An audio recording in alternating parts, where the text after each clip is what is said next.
Welcome back to Aspiring Creator, where we are now in a new set because we've moved the room around. So I couldn't be bothered to move it back for my usual podcast set over there. So this is it today. That really only applies if you're watching this on video. Obviously, if you're listening, then means absolutely nothing to you. So same format as always. We are going to run through a list of all the things that have happened since last time we've spoken, and just catch up about all the behind the scenes stuff that happens with running a YouTube channel, social media, content creation business, all the good stuff.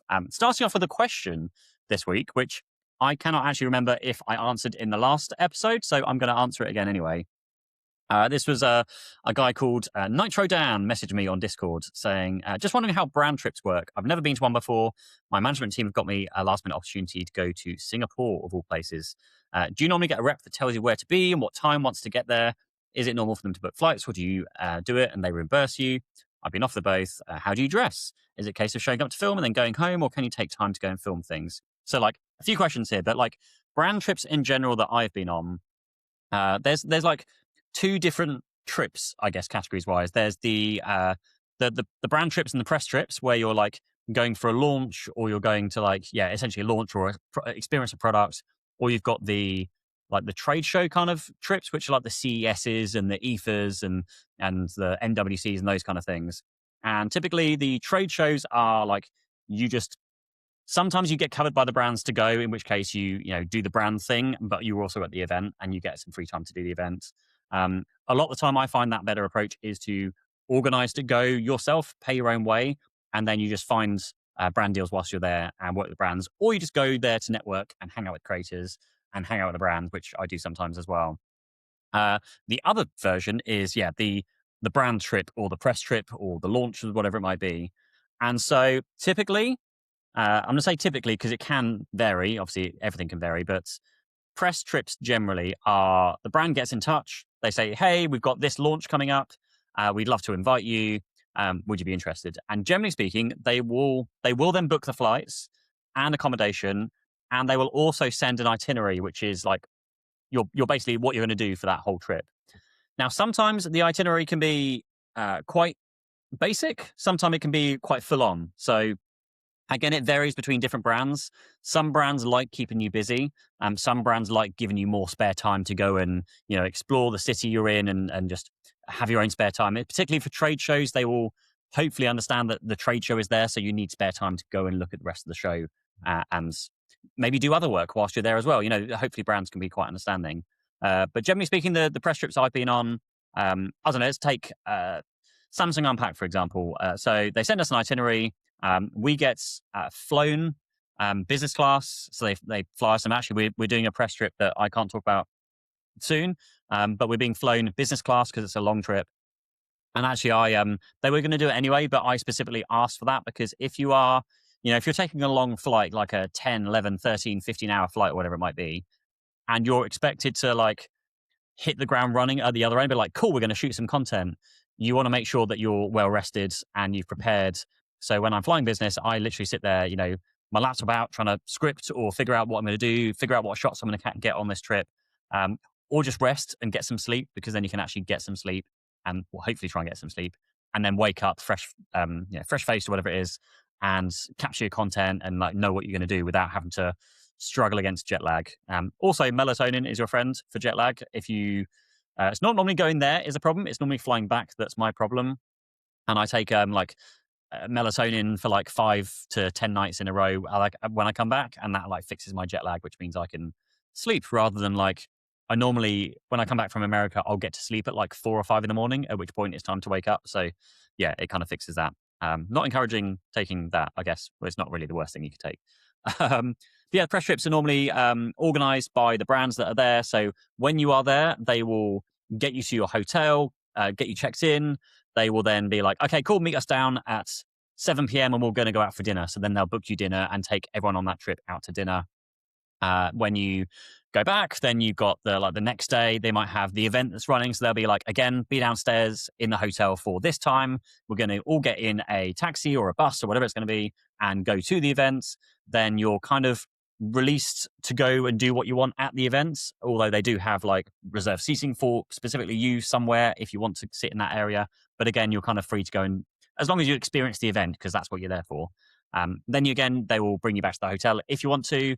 At Samsung Unpacked, the recent one in San Francisco, for example, the event finished and like 4 or 5 of us decided we wanted to just go and explore, and we weren't. We were like a 30-minute walk from the San Francisco Bridge. So we just said to the team, like, do you mind if we're just going to go here? So can we just meet you back at the hotel later? And we also had the afternoon free to go and explore. So we're like, well, cool. And there's no point going back to the hotel and then going all the way back again. We're just going to go and explore. We were all, shooting our own content, capturing video and photo samples and that kind of stuff whilst we were traveling to the bridge and things. And we all got lunch together, and then we all kind of at that point decided to go our own separate ways. Some people wanted to go do some work. Some people wanted to carry on exploring. So again, you're kind of free to go and do what you want to do. But it depends on, trip to trip. Some of the trips I've been on have been like wild experiences where you land and then they got something booked. So you're straight in a taxi to go to an event, to then jump in a helicopter to then take photos with the thing. And then you get 2 days and then you're checking out, and then the brand takes the phone off of you as you're just checking out because you've now had your time with the device. And it's just, some of them can be a bit of a whirlwind, especially if it's this year in particular, Samsung Unpacked was quite short. It was 2 days in San Francisco, maybe 3, I think. It's nicer to get some actual time. Also worth mentioning, some brands allow you to extend your stay. So if you want to, you're going to a whole new location, you could say, actually, do you mind if you book the return flights for, 2 days later, and I'll just pay my own hotel for the next 2 days, and I'll stay on for 2 days, explore the city, go and enjoy whatever it is, and then fly back. And then they can move. So they still pay for your return flight. They just move it to 2 days later. That's you can ask them to do that. Of course, they don't have to do that for you, but if they will allow you to, then some brands do. There was one that was the Snapdragon trip in Hawaii, where they're like, you can totally do this if you want to, because Hawaii, incredible. But for me, it was just to be able to stay at the place was just like a few £1,000s, and then staying by myself when I got my family and kids at home, kind of wanting me, and it feels really guilty to be there on your own in Hawaii. So yeah, I came home instead. So there is that. What other questions were there here? Okay, I'm going to mention this. So there was one brand that did say to us, it was like a Computex thing, which was in Taipei. And they said, look, yep, I would love you to come. You can book your flights, book your hotel. We need you to shoot 3 videos whilst you're out there. And when you come back, once you've, posted the videos, then we'll submit the expense payment and we'll pay you back your expenses. And I said to them, I turned the offer down on the basis of well, I'm not going to pay my own way to I'm going to have to try and flights are generally fine, but trying to book a hotel in a place you've never been to before, you don't know what the good hotels are, you don't know how near you are to the things that you want to be doing, then getting yourself to and from places. It's nice to be chaperoned into these new places, particularly when there's a group of you that's doing it. It's nice to have all be traveling as that group, and to then have to put all that expense in and put all the time and effort in to create the content, and then claim it all back after. And then what are they going to pay me? Are they going to take 30, 60, 90 days to pay me back? So I just said no. If a brand's going to pay, if a brand wants you on their trip, then they can pay for you to get on the trip, in my experience. And there was one chap I spoke to about this before, and he said he's been told, do not do any trips unless it's business class flights and it's paid. Which is a sensible way of looking at it, because you also have to think about time away from family. For me, when I'm on a trip, I can't necessarily earn income on that trip, because to shoot videos a lot of the time I need to be here in the studio, particularly with monitor and TV reviews and things. It's different if you can kind of link it in with maybe a phone review video, or what's in my bag video or something like that, so you can kind of make the trips work and earn income. You get a sponsor for the video that you're going to shoot whilst on the trip. There is that. But again, it makes me less productive being away. I'm way more productive here, where I can I sit down, do a long form video, shoot a load of shorts, dump it on the NAS drive, and it all gets edited and stuff. So there is that. And then the last question on that part was, how do you normally dress? Casual or more smart? Again, honestly, you just kind of dress the same as you would do normally. There's no requirement to dress up, I would say. There might be a requirement to dress up, but they will then tell you, it's their requirement to then tell you. There was one event in, I think it was Dubai, where they did write in a very small text, no shorts. And no, was it no shorts? Yeah, no shorts. And it was Dubai. It was really, really hot. No one packed anything but shorts. and some of the guys went to a shop to buy some trousers or something. But by the time we got to that evening, they were like, "Oh yeah, we don't care. Like, just wear shorts if you want to," and they'd just gone to buy trousers. um, so there is that. And yeah, generally speaking, like loads of people shoot videos whilst you're on press trips, whether it's like in your hotel room whilst you're out and about. I've been on trips where you're reviewing phones and people are just like sat there, like, recording vlogs whilst they're in a big group recording, how the cameras are and the video and all that kind of stuff. So there is that. Next on the list is an interesting one. I started looking into like our company finances for the past 6 months or so. Not even that, really. Since 2026, this year. So we're just about to finish our like financial tax year. In like a month's time. It'll be like our financial year end, and it's an interesting one. I'm starting to see a trend that shorts are starting to bring in more money than the long form videos, but also for like disconnecting between how much work is involved in long form versus short form. And this actually links in with another one, which we can merge together and talk about at the same time. So we have had a long form dedicated video booked with Qualcomm or like Snapdragon. So like, the chip that's inside phones, many phones. And so we are just about to post our 30 days later with the S26 Ultra video. And my thought was, we can do the 30 days later, our usual format. We can talk about, what it's like to switch between iPhone and Android and, other alternatives like Pixels and those kind of things, but also then highlight how good the chips are. But like and we've had this before with interestingly, like chip brands specifically, I would say like Intel and maybe not Nvidia, but like Intel certainly before we've worked with maybe AMD, not sure. But they're a bit more like really, I don't want to say picky because it's their brand and how it works, but like they're really on it in terms of what they want to be shown in the video. And so, of course, normally we get talking points of like, mention this, mention that. But there's also things like don't wear an Apple Watch and don't feature, non Snapdragon products, whatever it is. And so that is very, very difficult when you're doing a, 20 to 30 minute long lifestyle type video where your audience is used to you, being natural and talking about all these things to compare devices to and how the experience was switching from this to that and, raising some of the negatives.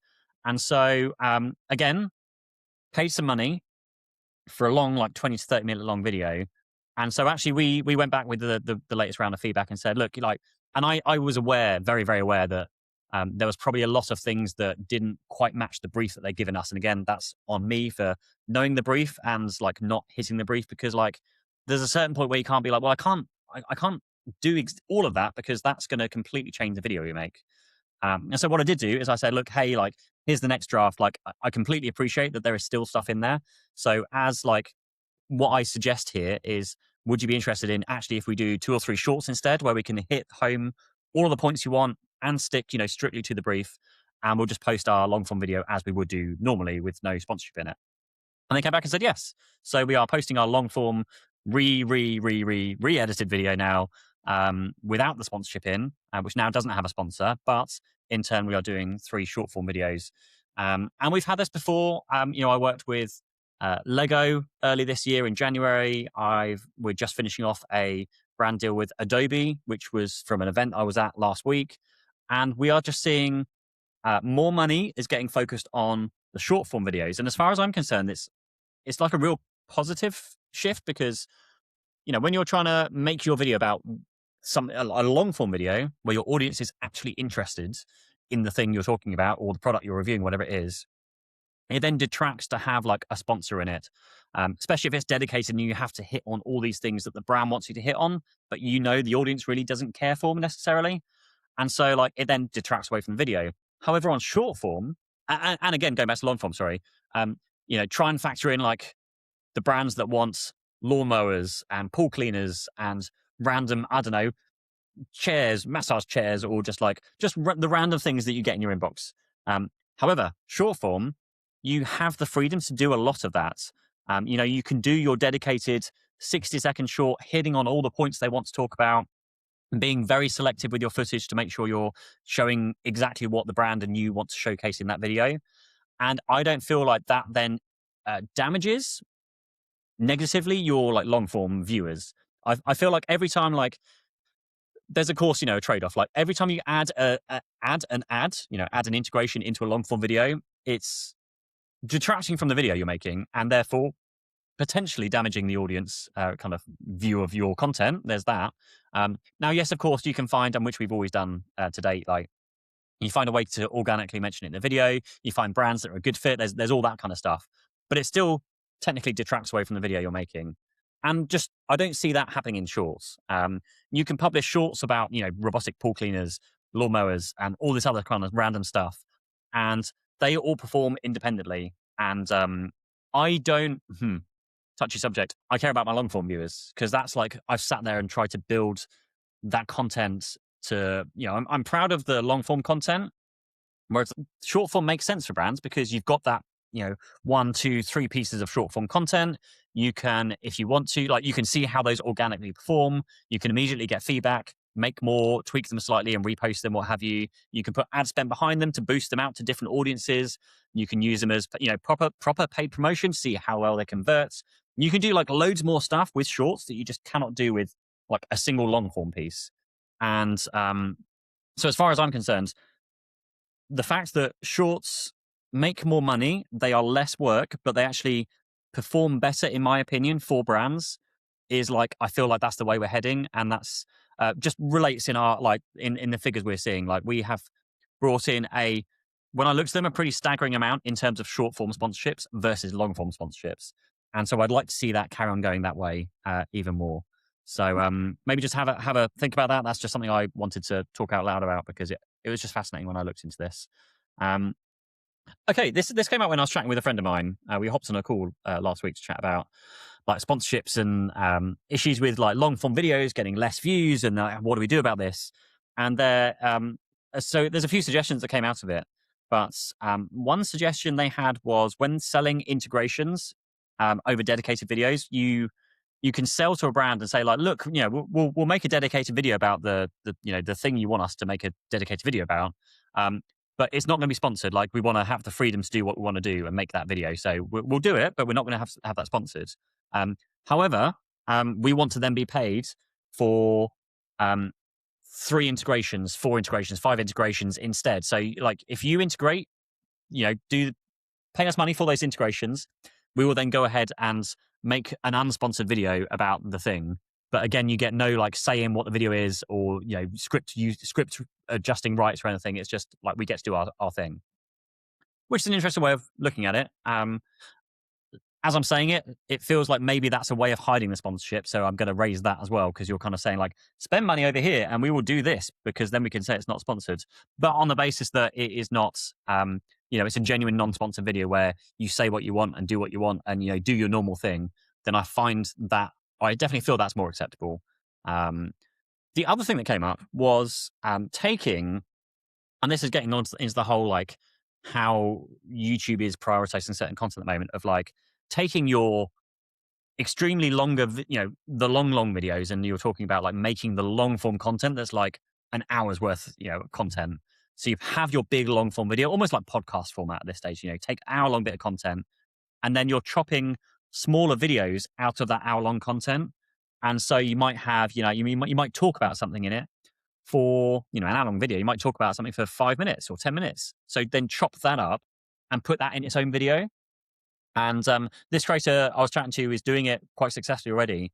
And those videos, because YouTube, and this is where it comes down to, like, because YouTube isn't pushing videos out to your subscribers anymore or as much, the people he was finding, and the thing he was worried about was like he was going to post these videos and they'd be like, I've seen this, like this was part of like a video I've already seen, like what's going on? But he's not getting any of those content, those comments.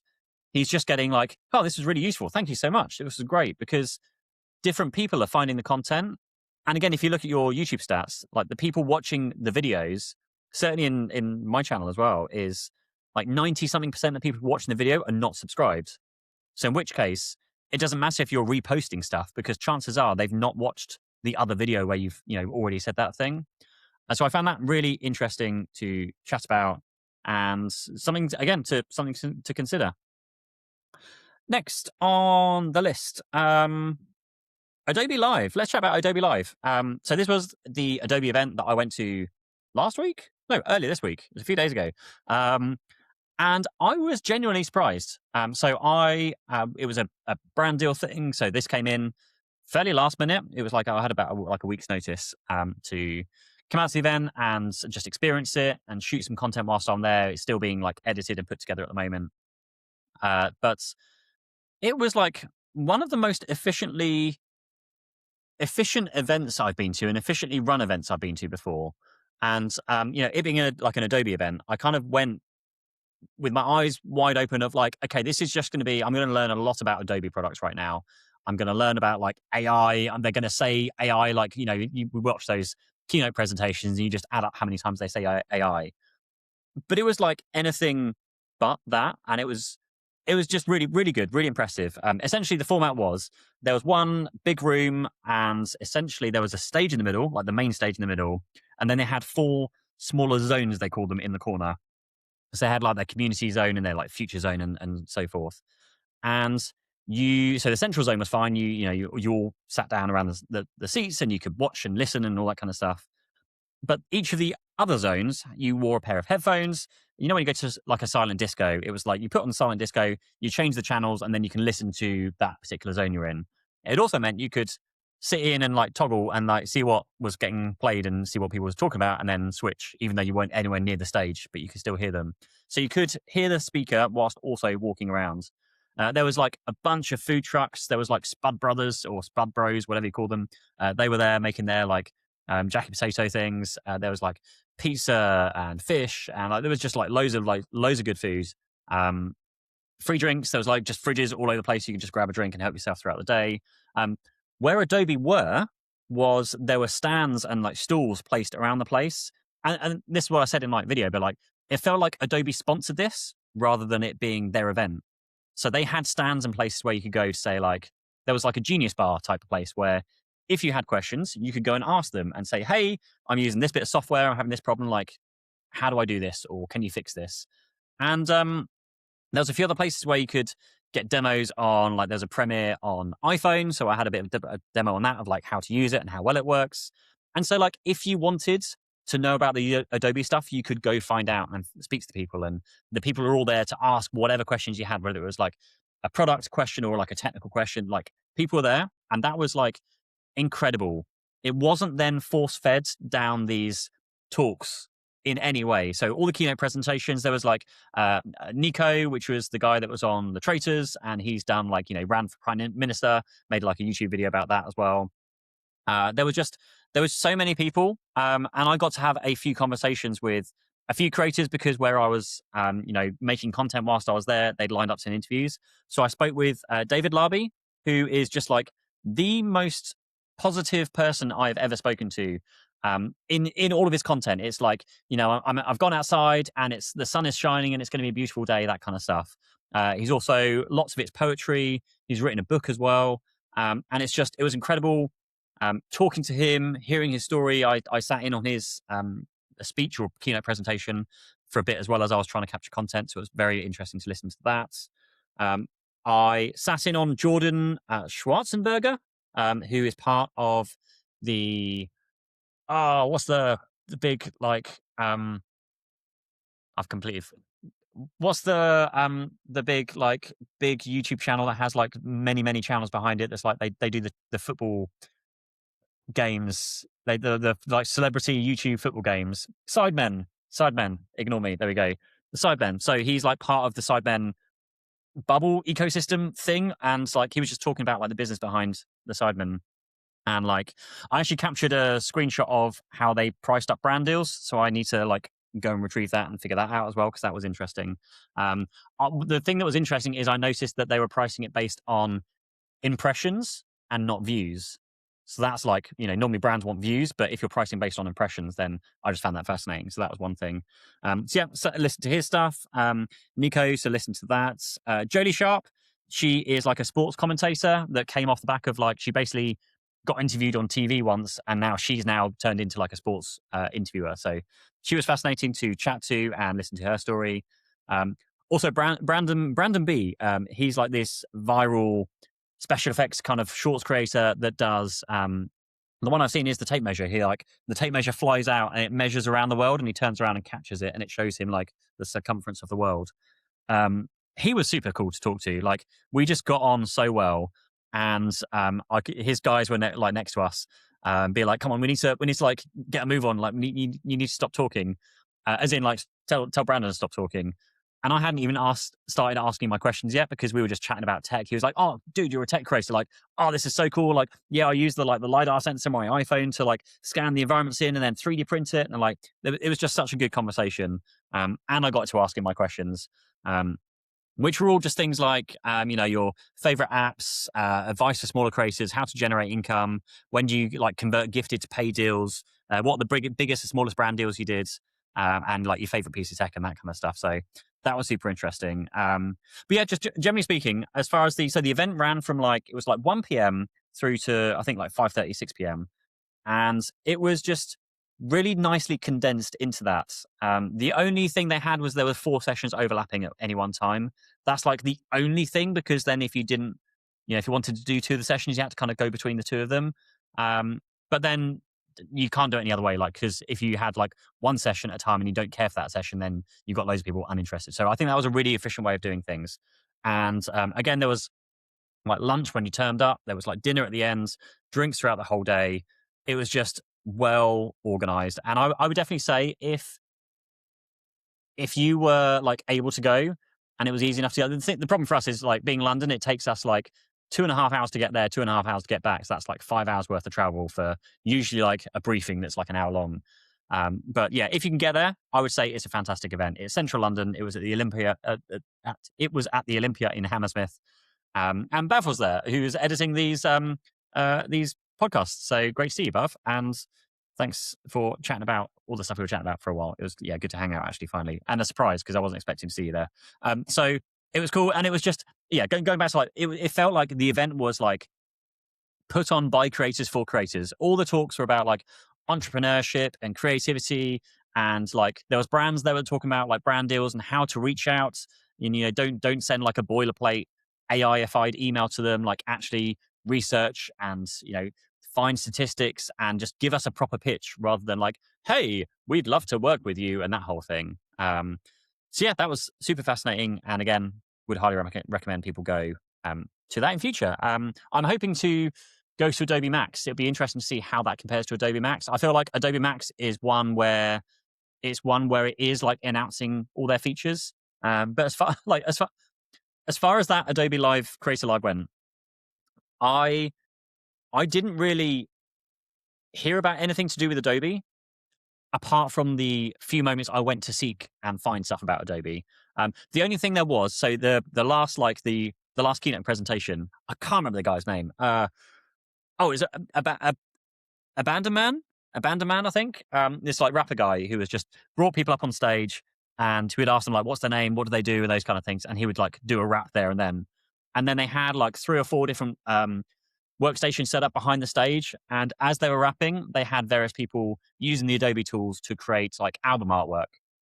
And so it was interesting, like in the time they had between them, like rapping and doing the things, they would then, use AI to make it really, really quickly and use various tools like Adobe Firefly and those kind of things. So you do get to see how it works in terms of like that part of the show. And that, again, it didn't feel forced. They also gave everybody attending, was it like 10 free 3-month trials, I think it was, of Adobe Firefly to go and use and, use and abuse. So you as an attendee got 3 months free, and then you also got 10 lots of those free trials to then give out to your friends and family. So I thought that was pretty cool. And again, like I didn't feel forced. It was like, "Hey, we're Adobe. Here's some cool stuff that you can, speak to the people and hang out with some creators and just like have some cool conversations, have some, good food, good drinks. And like, oh, by the way, yeah, if you want to use Adobe stuff, then here's some free trials. And if you have any questions, like, we're all here. So come and talk to us." I thought that like that was super cool. In contrast, I've been to places like Vid Summit where it feels like every and they catered for every level. Whereas at Vid Summit, I felt every keynote presentation was catered to much smaller creators. So it was like literally like entry level creators. But also they were playing like ads were playing in your face before every keynote presentation, so you knew that it was sponsored by this, this, and this. And even the keynote presentation some of the time were very heavily like, and we use this specific app to do the thing. And I'm going to show you how our process worked with this app that happens to be the sponsor of the event. So it all felt a little bit underhanded. Did not feel that way at all with Adobe. So yeah, again, highly recommend you go check that out if you can. Few things left off. Okay, so this is another thing that's ongoing. So we are negotiating to go to Computex, Taipei, I think it is, which is like a whole like trade show for tech stuff. It's more like PC components, so graphics cards, CPUs, all that kind of stuff. Really good, fun stuff. I've never been. Would quite like to go. Would love to experience it. We've been offered flights and hotels, but only if we post. It was a 10-minute dedicated video, and now it's a 5-minute dedicated video. And I've gone back to pitch and say, well, look, can we just do like 2 or 3 shorts again? Because again, going back to what I said earlier, I'd rather do 2 or 3 shorts that doesn't feel forced versus like going to the event, but then I'm having to find things whilst I'm there to talk about. And even they've come back and said like, oh, but you could do like a what's in my bag whilst you're here. Like, well, I don't really think people in my channel care about what's in my bag. They care about like the monitors. But it's one of those things that I don't know until I go there if there's interesting stuff. And if there's interesting stuff, I'll shoot content and shorts and maybe a long form video. Like you just don't know until you go there. And sometimes it's a case of like doing a brand deal with a brand whilst you're out there to then, like we did with CES, we did a brand deal with LG and they gave us like a private little booth with all their new monitors lined up so we could sit there and make our video because that I know is something that our audience should be interested in. But no, so we're still negotiating and they want like usage rights and all sorts of other things. And we're chatting about it in our little WhatsApp group. And yeah, some people are just like, dude, I'll take it. I want to go. And other people are just like, yeah, mate, I went there last year. I felt like it was a waste of time. I was, all that time away from my family and friends and my kids. And like, I could have done a load of work at home, but I couldn't because I was away. And there's always that push and pull of like, this is a cool event and in a cool location. I really want to go. But also like, it's a business and I need to make money. And like that week I could be making money by making videos.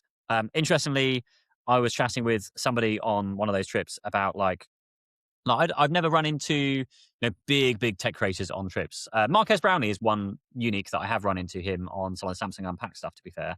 But other trips, I just you don't see Tom the Tech Chat. I see a lot of time, but like I don't know, like the Super Safs and I'm trying to think out loud now. Who is it going to be? But like Mr. Who's the Boss, those kind of things, and it was basically because like those guys obviously get paid so much money for a dedicated video, like insane amounts. We're talking a lot more than a few tens of thousands of pounds in some cases, like well over £100,000 potentially.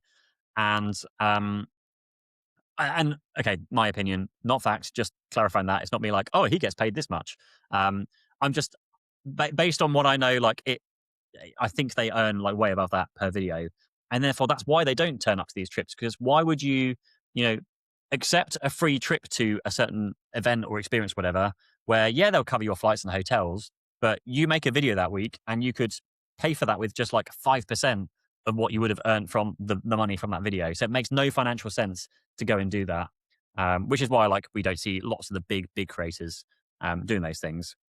But with that said, to be fair, like lots of the like US events, like, again, Samsung Unpacked I've been to a few times, so I will say like, and like Snapdragon Summit in Hawaii, you do get the big Marques Brownlee was there, Austin Evans, Linus, I've seen a lot of places. So like these people do venture out. But again, a lot of the time it doesn't make sense for the people that are making videos in their studios to venture out because they make money by being in their studio. So there's that whole thing. Cool. Next thing, and I'm going to go get some lunch in a minute, is business rates. I'm just going to throw this in here because it's just, again, behind the scenes what happened this month. So we got a letter through the post saying we now owe £4,500 a year for business rates, whereas last year and all the previous years we haven't owed business rates because the rateable value of this studio space falls below the. We basically get like 100% small business rate relief because it's below a certain size or a certain value. And so we suddenly got stung with a bill of £4,500. I took a photo of that letter. I then grabbed the link from like their business rates online county council information, pasted it all into Claude and said like, can you just go and like find out and like, is this correct?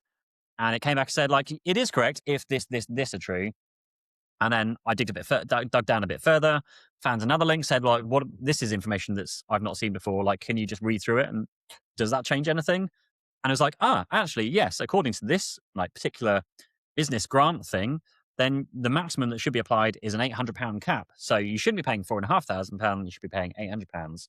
And so basically, AI just saved me like three or four, well, it's about £3,500, because what happened is I phoned the council and said, "Hey, received this bill through the post. I've just checked, but I think it should be capped at £800." They're like, oh yeah, you're quite right. Actually, yeah, sorry, it has been a mistake. We're going to correct it and send out some updated letters, and you won't get charged. You'll get charged 800, not 4,500. So pretty cool use case for Claude in this situation. And then to finish off, Facebook have released a creator fast track program. And that's all I wrote down about this thing. But from memory, so Facebook are basically encouraging people to post content on Facebook, post reels on Facebook, I believe it is. But they're paying like money to you to do so. So if you have, I think it's like up to 1,000 subscribers on other platforms, so Instagram, TikTok, YouTube. If you have up to like 1,000 subscribers, I think it is, they'll pay you like, I don't know, $90 to post like 10 shorts per month or something. If you have up to 100,000, you get whatever it was. If you have between 100 to 1 million, you get like $1,000 a month. And if you have over 1 million followers on any platform, then you get $3,000 per month. Once again, like true classic Facebook format, is only available to the US and Canada. This is like the whole problem with the Threads platform, is that it just encourages like, this is better structured, but the way they did it on Threads was just encourages clickbait. Basically, if you get if you get like threads that perform really well, then you get paid really well. And the stuff that performed really well was like the super clickbaity stuff, just antagonizing people to get into comment.